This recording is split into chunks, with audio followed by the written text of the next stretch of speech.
Lehenik eta behin, atxilotutako gazte independentistei gure elkartasuna adierazi nahi diegu eta gure berotasuna familia eta lagunei. Epaiaren aurretik pasatakoak torturak salatu dituzte, psikologiko eta fisikoak.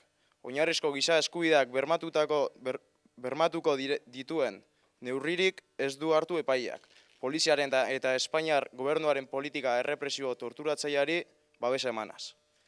Estatuaren besoe reakzionarioenak gorrotoak bultzatutako ahaleginetan dabiltza. Etxian, era militarizatuan kontrolatu ezingo duten prozesu demokratikoari aurre egin nahian. Baina ezin dute ukatu euskal jendartean emandako pausoek baldintzatu egin dituztela euren agendak, diskurtso politikoak eta gobernu berrizteak. PSOEk eta Espainiako gobernuak egoera berri honen potentziala ikusi dute.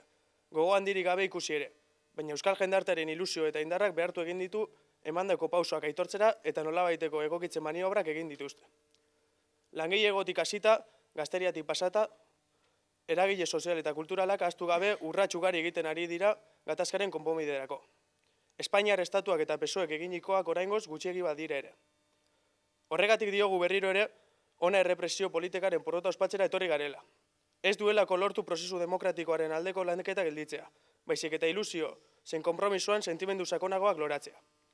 Konponbide baketsu eta demokratikoa lortzeko ezinbestekoa da guztion artean eta baldintza berdinetan egin beharreko elkarrizketa politikoa. Euskal Herriak badaki hori, eta horren harira lanean gabiltza hainbat eragilek. Adibide moduan ditugu lortuko dugu akordioa, edo eta Gernikako akordioa bezala ezaguna egin den bakebidean aterabide demokratikoen akordioa. Azken honen sinatzaileetako bat atxilotutako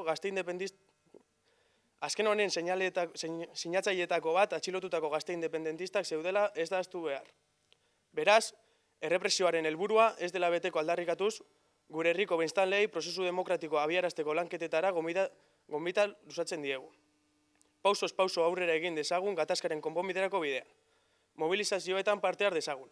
Kalean Euskal Herriaren eskubideak aldarrikatu ditzagun eta euskal jendarteak hartutako erabakiak errespeta daitezen.